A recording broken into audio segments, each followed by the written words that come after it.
hello to everyone who's watching this session. This is a very special evening for me because at the moment, Lahore, Dubai, and Trinidad are connecting in a very, very exciting way. Ira, Sabine, and I have been working on putting this occasion together for quite a few months now. And the fact that it's finally happening is something that just makes me so happy. So I think I would like to begin with a bit of a personal backstory to explain how this occasion came about and why. And Sabine, I'm not sure. I don't know if I really discussed this with you before. I mean, I don't know if I went into the details. So I think this is a good time. So exactly last summer, I just picked up a book from my shelf and I started reading it with a lot of involvement. And this was the collected poems of Derek Walcott. And there was one poem that I kept gravitating to a lot, and it was Dark August. And a few months after that, I come across this gorgeous book on the internet. And Love the Dark Days is a line of poetry, which comes from that poem. And what really struck me was the beauty of the cover. Because being a publisher, I just have a thing for aesthetic book covers. And you can see, I don't know if it's clear enough, but there's, especially in this deep red sari drape, there's a quality of Indianness, of old world Indianness that doesn't exist anymore. And there's this flowery, fruity, tropical sense on top, which is unmistakably Caribbean. And that's exactly what's happening in this book. I mean, it takes place across India, and it's a memoir which traces a fascinating family history, which goes back to the days of the Raj. And it's a personal coming of age as well. It's a personal story of a woman coming into her own, and that takes place in Trinidad and Tobago and St. Lucia. So, and then Ira and I connected on social media, and I started telling her about why Trinidad holds a special place in my life as well, because my grandparents and my mother, they lived there in Trinidad in the 1970s when my grandfather was posted there as Indian ambassador in Port of Spain. And my mother, even now, she tells me about, it was such a wonderful time. It was when Sir Eric Williams was the first prime minister of Trinidad, and Naipaul was there, and it was Gary Sobers. I mean, there was such glamour and such an incredible cosmopolitan culture and such energy. So Ira and I started talking about all that, and we were like, no, we just have to do a talk. We just have to talk about this book. And now here we are on Sabine's amazing platform, Ananke. So to amplify this incredible woman's story. So Ira, I'm now going to begin with just some brief formal introductions. I'm Taiba Abbas, a writer, and my recent book is The Night in My Hair. Ira Mathur's memoir, Love the Dark Days, is the winner of the 2023 OCM Bocas Prize for Nonfiction. And she is an Indian-born Trinidadian and multimedia journalist with degrees in literature, law, and journalism. She is currently the Trinidad Guardian's longest-serving columnist and has also freelanced for The Guardian and the BBC. So, Ira, now to hear about the book directly from the author's mouth, why and how did you approach the choice of memoir writing? I think the main character of the book is my grandmother, Shahnur Jahan Begum, who did grow up in the days of the Raj. And, as a child of a Muslim mother and a Hindu father, I lived with her for a long time. When I was a child, and my father was posted all over India. And she got into my skin because she was a natural, Bari Mummy was a natural storyteller. And, whether it was from Arabian Nights or stories from the Holy Quran, she just made it all appear like it was just happening. Stories were alive. So I think, like I like to say, like when I was 5 and 6 and 7, I felt I was 600 years old. Because, the stories she told me were really stories of a very old time, of a time, but she seemed to somehow conflate Islam with a certain kind of aesthetic beauty. So that, for me, Islam then got mixed in with the beauty of architecture, the need to constantly learn. It just became, associated with talim. It became associated with stories. And she created a world that just felt so magical that that reality and fiction were fused, right? So when she died, and of course of that world, the world of Pandan and rose gardens, and the days when people used to invite each other in Farsi and in poetry with the silver trays and put badam and roses and all of that. I mean, it was that time of aesthetics. Of course, we were ruled by Mughal emperors for many years. So I think Badi Mummy fused it together. And when she died, I just felt her story was hammering against my head for a long time. And for a while, I did glamorize it. I was like, oh God, those were the days of the palaces and the beauty and all of that. And then when I started going into it and I allowed myself to feel the pain of also what it meant for her to be a woman and for me to be a woman and how damage is passed down through generations, I just felt like I had to let her voice down. So it was not so much that I chose the memoir, but I think it chose me. Long-winded answer. Sorry. I think it has been said that when you begin the act of writing a memoir, I mean, it's not linear, but like you start from a center, whatever that center might be, and then the ability to build a story or to write kind of grows around it, and the layers form, and you've done that beautifully. I mean, the way you braid it all together, and then I think I would say the center is Pari Mummy. Yes, absolutely. And this is also a personal question. I mean, I'm curious to know, how do you find the courage to write a story that is so intimate, so personal, so delicate to tread upon? And here I am specifically thinking about the parts where you write about your brother. They were so painful and they were so beautiful. And at times I had to shut the book. I couldn't continue. And then I went back to it, of course. So how do you find that courage? Because those are moments, truths, realities that we spend years, lifetimes training ourselves to fight, to overcome. And at times we choose to not to forget. Forgetting is impossible, but we try to train ourselves just in the act of conscious forgetting in real life, if that term makes any sense, real life. So when you're writing it down, I mean, that is just pure, intense, brutal confrontation. But doesn't your spirit break in the act? How do you find the courage? I think my spirit was made in the act. I think writing saved my life. I actually don't think I would have been sitting here in front of you if I hadn't written that book. I would not be here.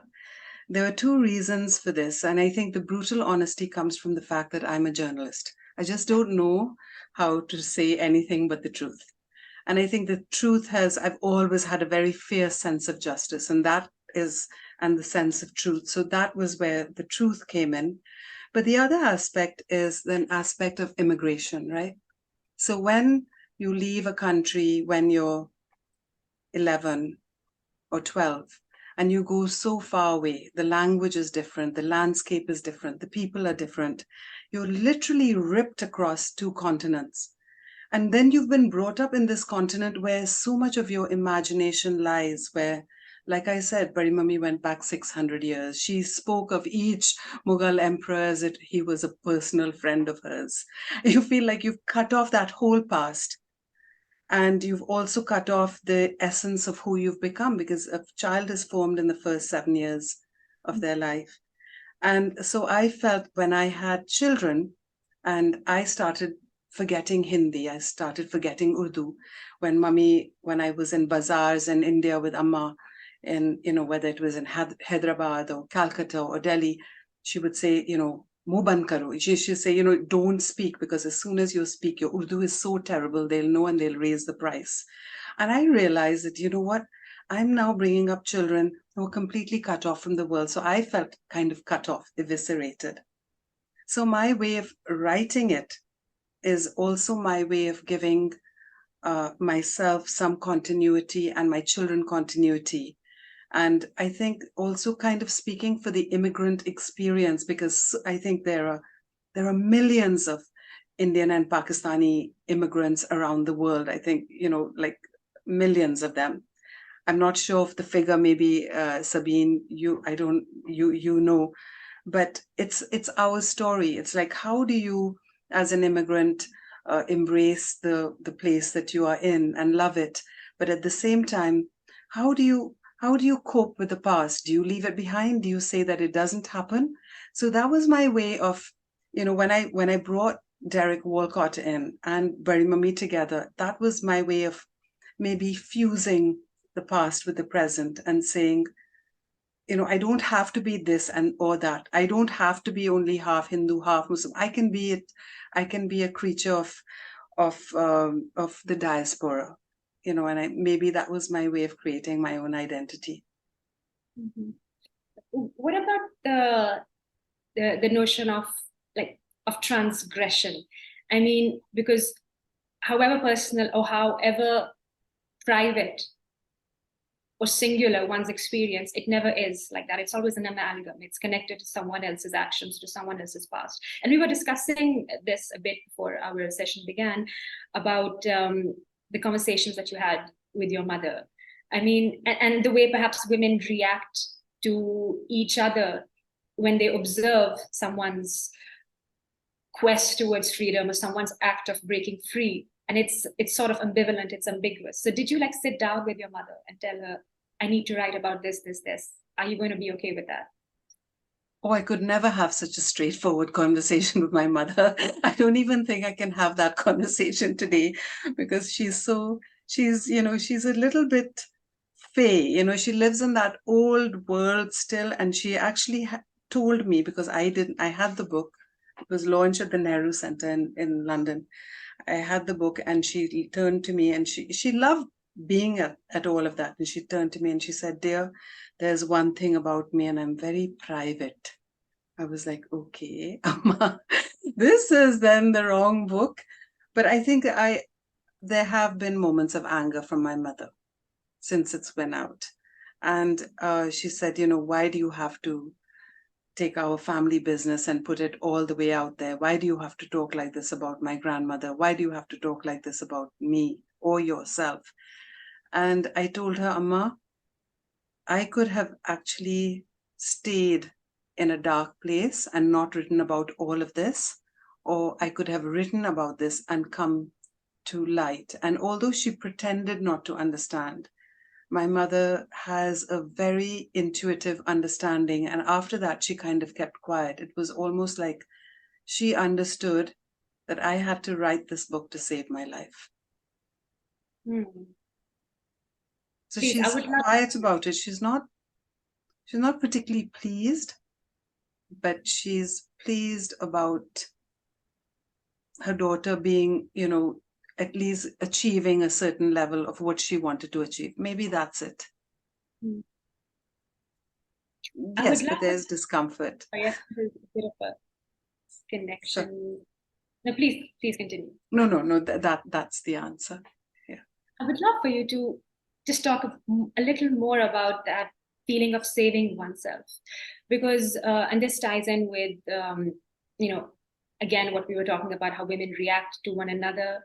And I want to know how you, as a woman, as an author, perceive or how you receive literature, or what the act of writing means for you. And right now I'm thinking of perhaps one of the greatest minds of our times. I mean, the French theorist Helene Cixous, and her iconic The Laugh of the Medusa, in which she writes about how women have to immerse themselves in the text. They have to become the text.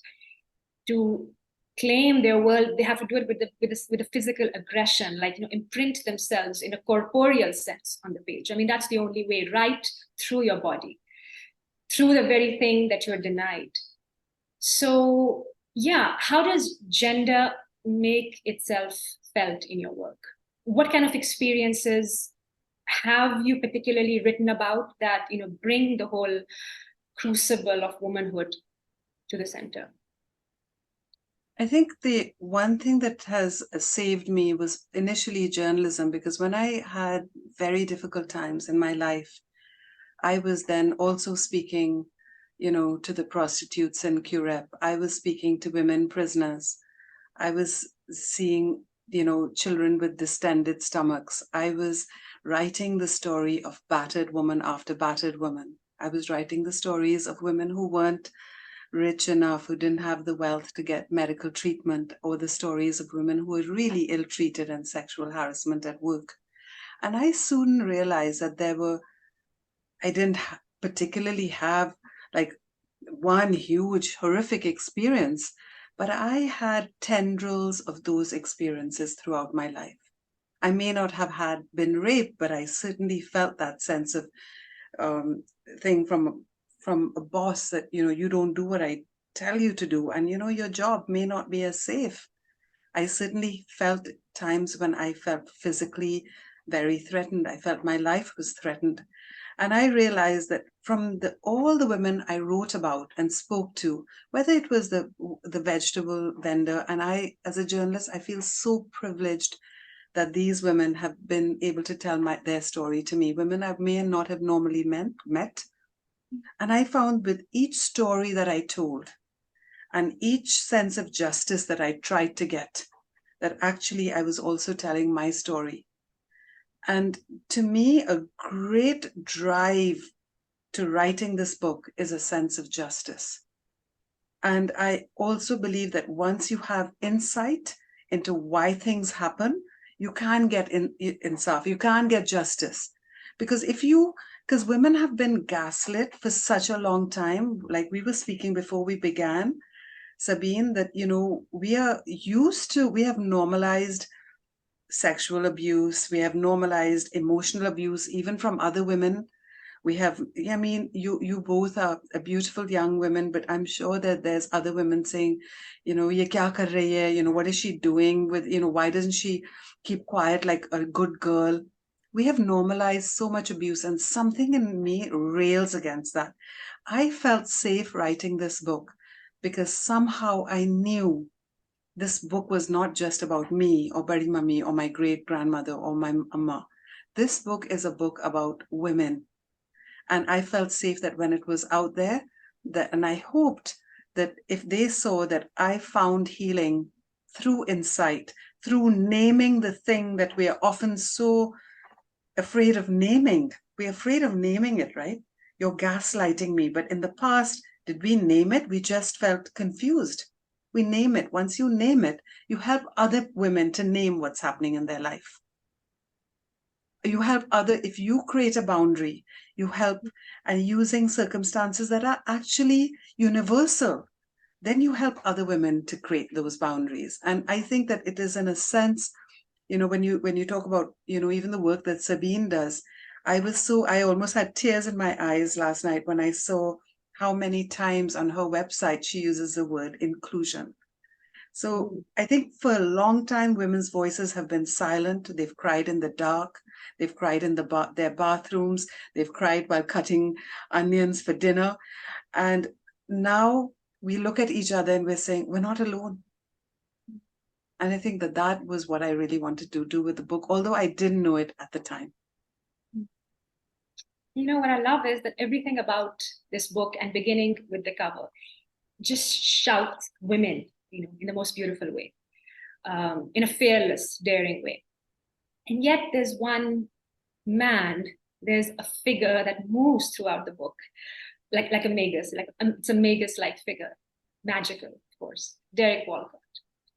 And I just love that juxtaposition.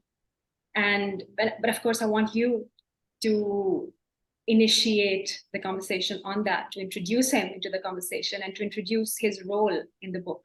So, because I just want to say this, like when I was reading those beautiful sections between, you and him in St. Lucia, I kept thinking of, Dante and Virgil. I mean, it's that relationship of the guide, the mentor, that catalyst that just pushes you to a state of discomfort to kind of bring out the best of what you're capable of.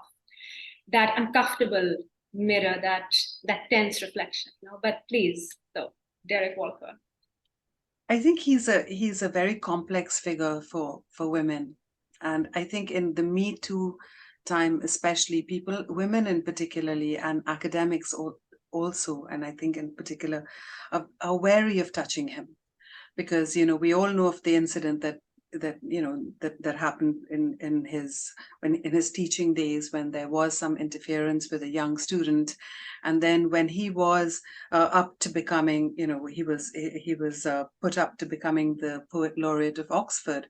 We know of the situation when a colleague went round the doors of 70 masters, or I don't know how many it was, but pushed through that note reminding everybody that this man also used his power against women. And that has also dogged him all his life. So how do we come to grips with a man like that? I think what the Me Too has done is really, really important and vital to us. But I think that also we are in danger of throwing away beauty alongside it. And that's why I love the lines, that's why I like the lines from his poem, Dark August, Love the Dark Days. Because I think as humans, we have to be courageous enough to embrace the entire gamut of emotions, the entire, from beginning to end, from absolute pain to absolute joy. We have to be courageous enough to experience that. And I did not want to throw Derek Walcott away because I thought of his beauty. I thought of how he made me see the beauty of the Caribbean through his work. And I also thought about the great redress that he has done for nations like ours, like developing countries like us, brown people like us, to say, Walcott is our answer to Shakespeare. I mean, there's no doubt about it. So, but there was all this stuff about him that we had to deal about. So my whole thing is, let's deal with it face up. Walcott, yes, there were doubts about how he behaved towards women, but he was also a great poet. And in a sense, that's a reflection of our souls and everybody that we relate with.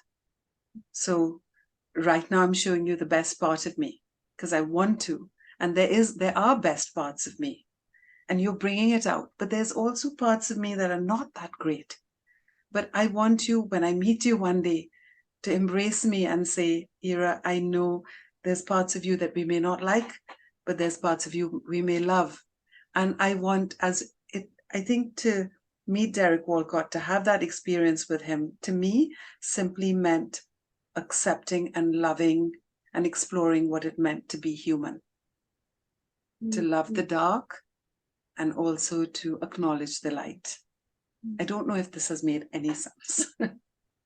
No, it's made perfect sense. And your book does end with him, on a very poignant note, of course. And, it's so interesting because, you shift through time, through chapters in your life across the book. And when you're conversing with him, with Derek Walcott, there's a metafictive feel because you're discussing your manuscript, you're discussing your story, and he's taking you along, talking about how you need to face your history, face your past, and then Trinidad figures in such a wonderful way.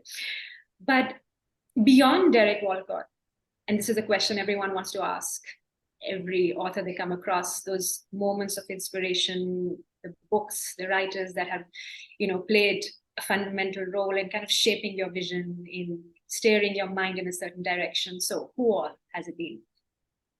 Well, I would have to say, when it comes to the feminist sense, it would have to be all of Simone de Beauvoir. I just loved her. I read her when I was young.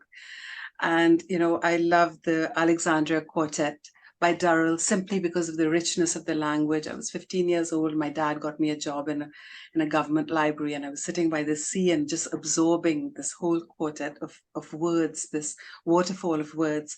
But then I think that also, as somebody who's always loved literature, the South Asian feel has come to me. And of course, we can't say Rushdie has been a part of my life. And you can't ever forget Midnight's Children or Vikram Seth's A Suitable Boy. And of course, there's Arundhati Roy, she is my heroine when I think about journalism and writing fearlessly. I just love all her work, and I particularly like her nonfiction of late. And The Ministry of Utmost Unhappiness was a great book. It was almost cut the line between the two of them. I love Mohsin Hamid, who I actually saw in London. Is that how you pronounce his name? I saw him in London at recently, a year ago, and I love his work because he brings the new Pakistan to me, not the old Pakistan that my grandmother had told me about. I like Hanif Qureshi because he shows me a different kind of Muslim, completely, on the other side of having absolutely no fear of what it means to fit into any society, completely himself. Of course, I met Kamala Shamsi here in Trinidad when she came here, and I'm a great admirer of her work. I love Rohinthan Mistry because he brings the masses of India and Indira Gandhi's time to us. And then, I love also the blatantly, unapologetically British A.S. Byatt. I love Ian McEwan. I love the old kind of guard like Philip Roth and Saul Bellow. So I have to say that I just love good literature, across the world, because I just feel like they've all brought the world to me in some kind of way. I don't know. Yeah. The whole gamut. Yeah. And perhaps this is, a rough question to ask, not an easy one to answer, but are you working on something new at the moment? And will it be nonfiction again, or will it be fiction? Well, I'm taking care of my elderly parents at the moment, and their psychology is so interesting because they're literally like, Fitzgerald's Great Gatsby couple. My mother could step out in a really slightly stained kurta pajama with haldi stains in front of it, because there's always haldi stains somehow in all our clothes, and she steps out of it on a street in London, and cabbies stop for her, and the world stops for her, and people usher in, and they have lived like that all their lives. And now that they are old, the same thing is continuing. It's like that they have this kind of, invisible 300 servants and orderlies in front of them, even if they're all alone and she's struggling. So I've started a new piece of work called The Elderlies, and it is about them. And it's about how you face your dying days, and you face the dying days of your spouse, and how you find courage to live even when your body is broken, and you wake up and some doctor tells you your sugar is so high. If that happens again in the night, you might sleep away. Or somebody tells you at 89 you've got cancer. How do you cope with it? And I've seen this Great Gatsby couple who have the ability to cause some damage, but also their huge ability to live. They've lost a son, and they are beset with physical problems, but each day is a day of delight. And that's what I'm trying to write. I've had to fictionalize it a little bit, but yes, it's called The Elderlies. And I'm making notes. It's too painful to write about in a comprehensive way because I see them every day, but that's going to be my next book. That will be such a treasure to read, and I just wish you all the very best with it. And I hope you complete it. Thank you so much. Am I allowed to ask one question or two? Absolutely.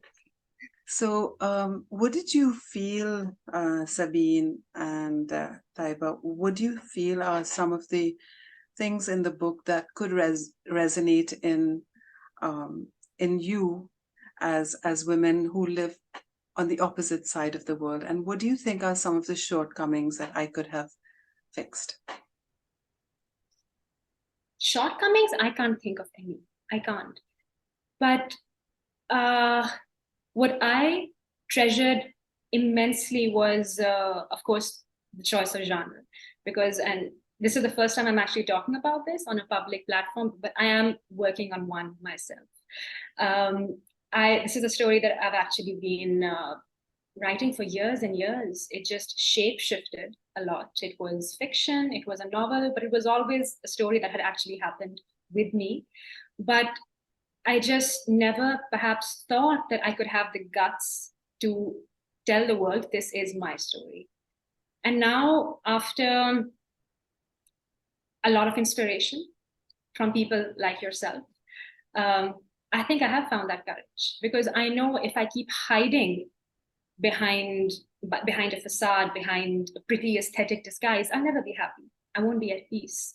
So that's something that I'm so grateful to women authors like yourself for, because and that is that magical power of literature that everyone talks about, and usually we think they are just words, they're just ideas. Yes, literature brings people together. Literature, helps you face so many dark, unpleasant truths, or just facets and aspects of yourself that you just, can't share with anyone else. Or, you get the drift. But it's all true. It's all true when you experience it firsthand. And as a writer, I have done that. So that's something that, I'm just going to keep with me all the time. In fact, I have like a stack of books on my writing table. It's like those books are like my friends, and your book is like at the top of that pile, so whenever I feel a little too vulnerable, or I feel like maybe I can't do this.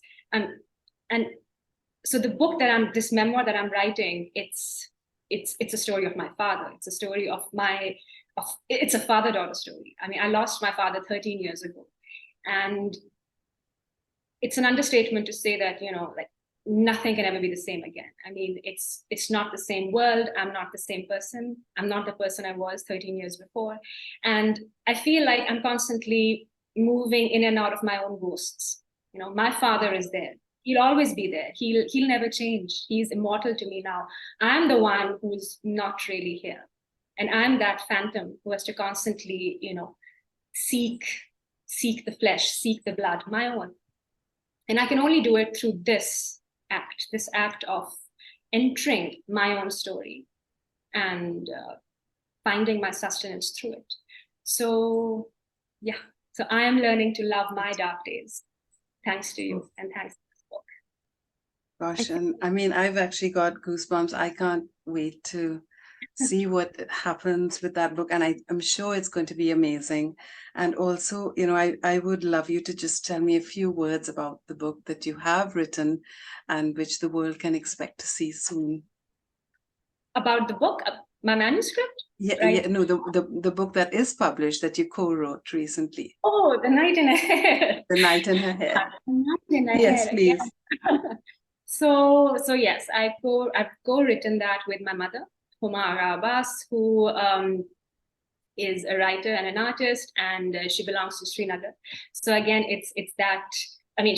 She's based in Pakistan now, but she was born in Srinagar, and grew up in Bombay and Trinidad and South Korea and New York. But that's just the result of her father's diplomatic career. But all over the place. So you just feel like a perpetual outsider. And that's something that I kind of inherited. Although I was born here, I was born in Faisalabad, but I didn't. When my father was posted there, the early years of his service, but I didn't grow up there. I was just a few months old when my father was then posted to Italy as consul general.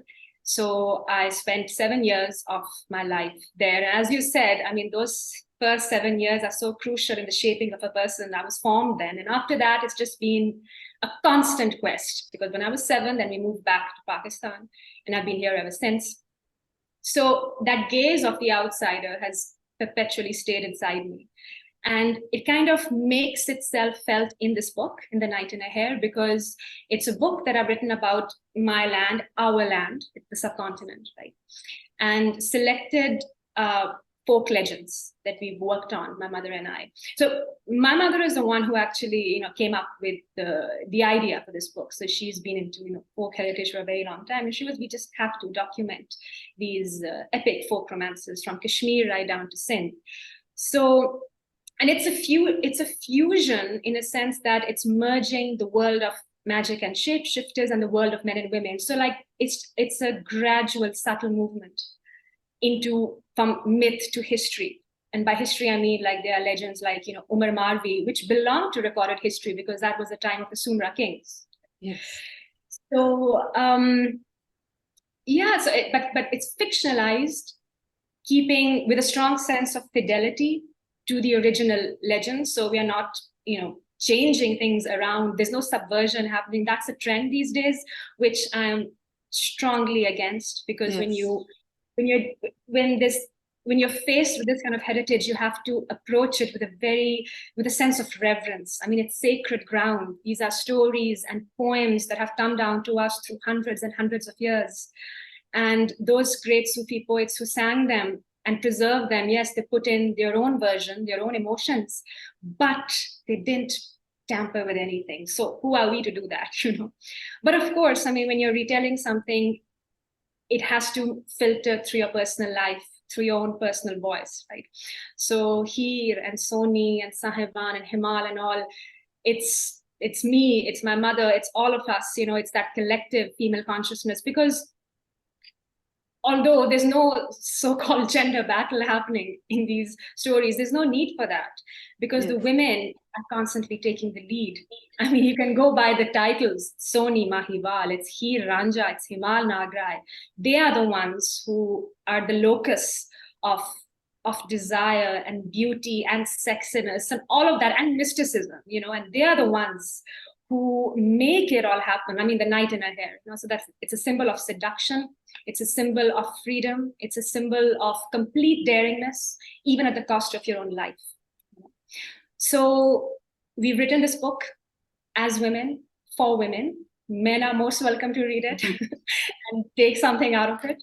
But so that is I can't wait for it. And, I was thinking very quickly, I don't know how much time we have, but while you were speaking, of what we haven't spoken of now, and I think we speak less and less of as women these days, is love, because we still feel love.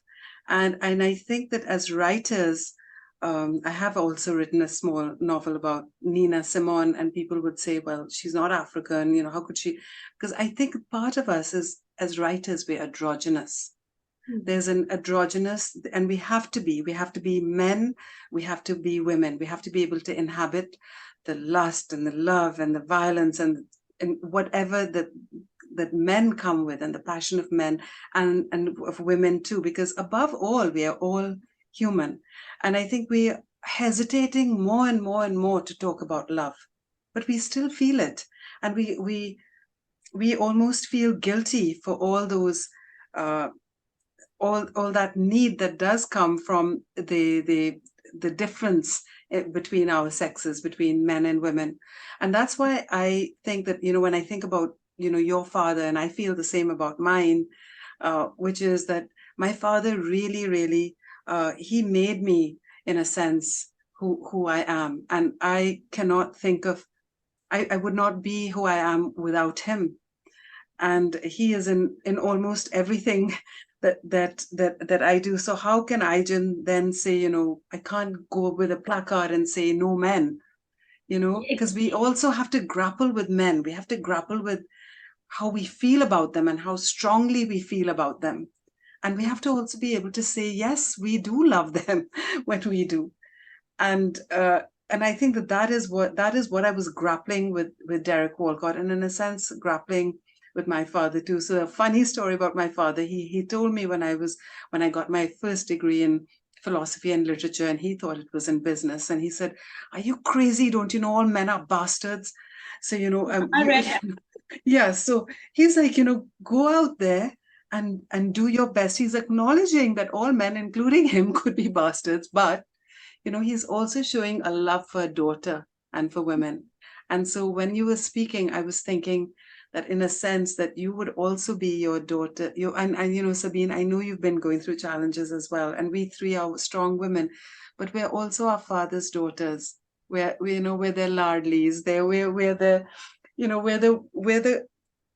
the like the beloved daughters. And, we also love that feeling of, and we may feel guilty about it, but the feeling of protection, the feeling of a man loving us without any reservations. So I just can't, and I would encourage you to write it and write write about how you feel about your father, but also the types of men we choose have so much to do with the kind of father we have. And the father I will never say the father you had, because it is the father we all still have, whether they're ill or gone. Yeah. So I can't wait to read your work. And my question to Sabine is, Sabine, your website filled me with joy and amazement and astonishment at how wide-ranging it was. It was, in a sense, it's very international. It brings in what's happening with the UN, what's happening internationally, but it also comes down to the minutiae of women's lives. So can you tell me about what inspired that as well? And a lot of things. When you go through life, there's a journalist part of me who wanted to highlight, more women, create, or not create, but showcase role models, so that, women all over the world can, identify with, emulate, and see that, if they can do it, why not us? Another aspect was, I wasn't a witness, but, there was, our help back in Pakistan.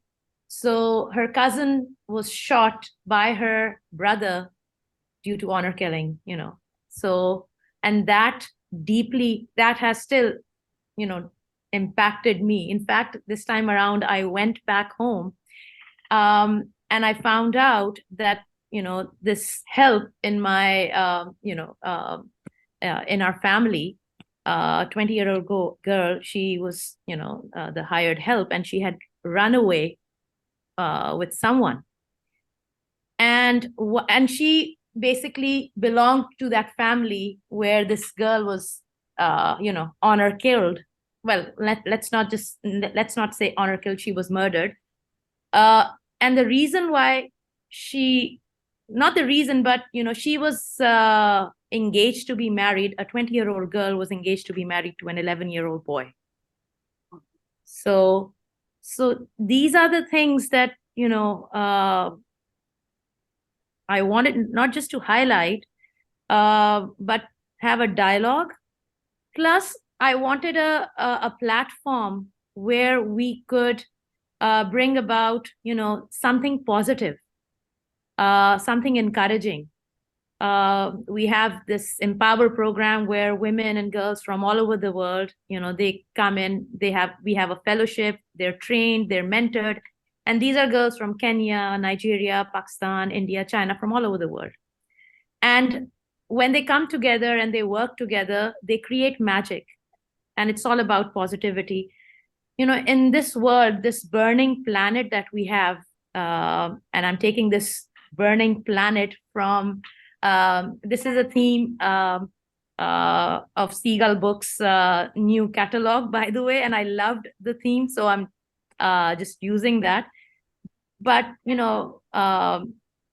this is a burning planet, and, we need to do everything we can to, to unburn it, to, put some sort of balm on it. And perhaps this is my way of doing that. Gosh, that's so beautifully put. And I can't wait to see, when I was actually looking at your website, as somebody who's loved books all my life, I thought, oh gosh, I can just see this as an anthology that can go completely beyond the, well, of course, the internet is very wide-reaching, but I think what you've put together is such a powerful and necessary anthology. I know, despite you've published your daily writer, actually your publisher, and Taiba has also written a book with her mom. But I mean, this memoir aspect of what you're both doing. Can I just say something? I wrote Bari Mami's book from, I would say it's been in my head for like 12, 13 years or 14 years. And, when you finally write it, you actually feel the blessing. I feel like she's right here in front of me. So I feel like, she looks at me all the time with her little ironic look, as if I know what you're up to.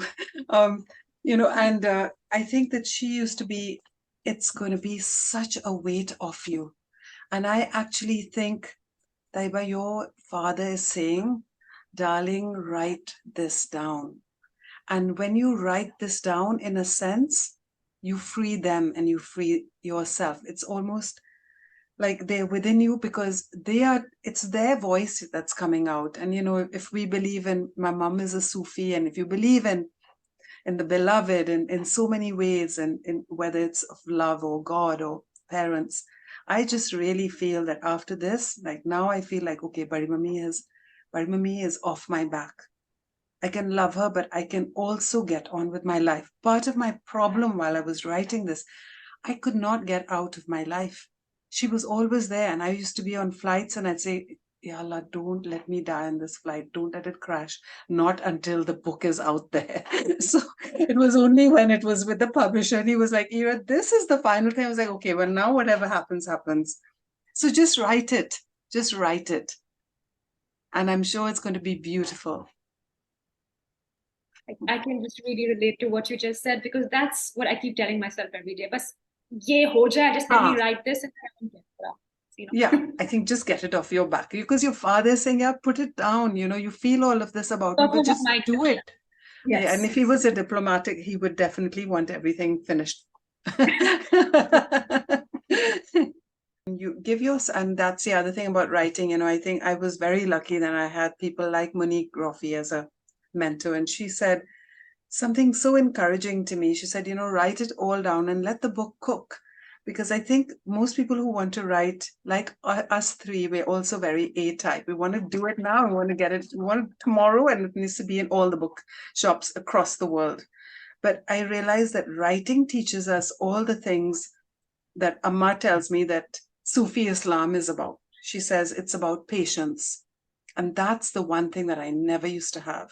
It's about patience and it's about submission. And if you look at us three, we probably don't possess those attributes in huge quantities.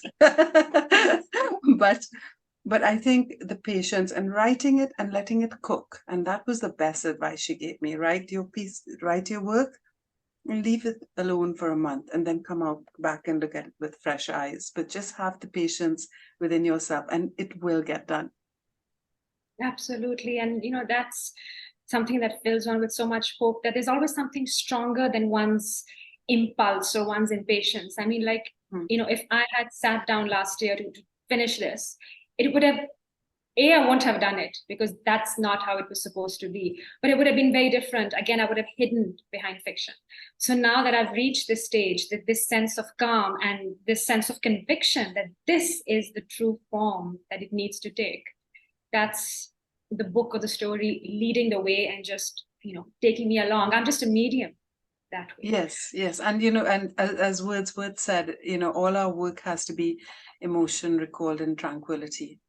And, art and writing are such jealous mistresses. They need you to be tranquil. They need you to bring all your craft together and put it down. They don't want you to be writing with dharka, It's like, no, calm down and remember. So yes. And I think it's also a life lesson. That's what I learned with writing this book. It's a lesson in humility, because it's hard to get your work out there. It's a lesson in patience, and it's a lesson in taking hurtful words, all those things that religion says you must learn. I think writing teaches you those lessons as well. Absolutely. So, Sabine, this is your platform. Up to you, because we are just going to go on and on. Yeah, we are. I'm having a wonderful time, just listening, and it's motivating me to go back to it's not been a month, it's been like 8 months or 9 months since I've written something, but I just stopped because I felt I don't know, I just didn't feel easy. So this is a great motivation, incentive for me to go back and have a look at it again. So there'll be a lot of scribbling and typing. Yeah. Actually, you can, what I found, that when I've got about 555 drafts, right? So when you put it all together, it's hard. I do find that I said emotion recalled and tranquility. So I did find that the first layer was always the sharpest of that of emotion. So if you're feeling it now, write it down, and then you can go back and, put all the trims and frills and make it pretty afterwards. But, just tell yourself you're going to give yourself an hour a day. And, Virginia Woolf, who I really do love, always said that, the truth always rises within the subconscious when we are almost in a dreamlike state. So the words will come to you when you're almost asleep, and you could write when you're almost. So use those words. Absolutely. And allow yourself to dream. Yeah. I absolutely agree with you. I feel the best things that come to my mind, I'm not being narcissistic here, but you're at your creative best when you're actually falling asleep, and that's that's frustrating as well, because now you want to write and you want to sleep, and you're like trying to memorize all that is coming into your mind. So that's what happens with me. And that's why we have this little thing in our phone called the notebook, which has really helped me. I get up in the night and I have these half thoughts. I put them down and then I can go back to sleep. So, yeah. All right. Thank you so much, ladies. I'm afraid our session is at the end. But the session is at its end, not this conversation. I really hope we can, keep continuing with it, because this is something that we need to talk about, women's lives and our lived experiences. So yeah, thank you so much, Ira Mathur and Taiba Abbas, for this lovely conversation.